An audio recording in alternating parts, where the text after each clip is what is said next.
Hurmatli mijozlar, hurmatli ayol qizlarimiz, ko'pchilik ayollarimiz bizada byuzgalterlarning razmerlarini aniqlashda qiynalishadi. O'zimizga ham kelganda ko'pincha so'rashadi-da, men 85 taqaman, 95 taqaman deyshadi. Necha chashka taqasiz, qaysi chashkani taqasiz desa, ko'pchilik bilmaydi. Men shu haqida sizlarga video qilganman. Ko'p videolarim bu to'g'risida yana ham tushunarliroq qilib video qilishni qaror qildim.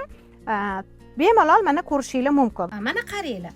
Mana shu turgan 4 tali byuzgalterimiz 80-razmerdagi byuzgalter. A chashka 80, ko'ryapsizlarmi? B chashka 80, S chashka 80 va D chashka 80 lar. Mana ko'ryapsizlarmi? 80. Lekin buni mana shu uzunligi hisoblanadi qizlar. Mana shu 80. Lekin buni chashka deganda mana shu kosachalari deyiladi. Mana shitlarida farq bor. A, B, S, D.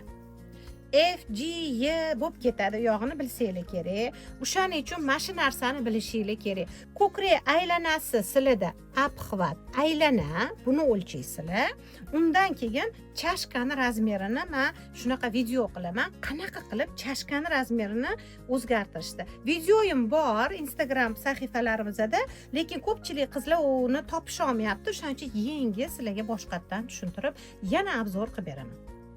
Mana qaranglar qizlar, parallonli A, B, C, D chashka haqida tushuntirish berdim parallonda.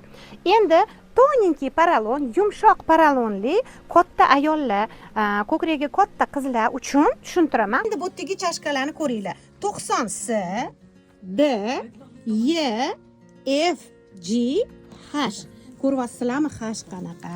Mana katta ko'krakli. Mana bu G, bu F, mana bu Y, D, ko'rmadingmi qizlar? Shuna bu S.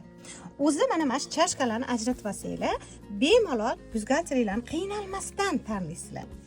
Hurmatli ayollar, lekin eng yaxshi yo'li byuzgalter tanlashni.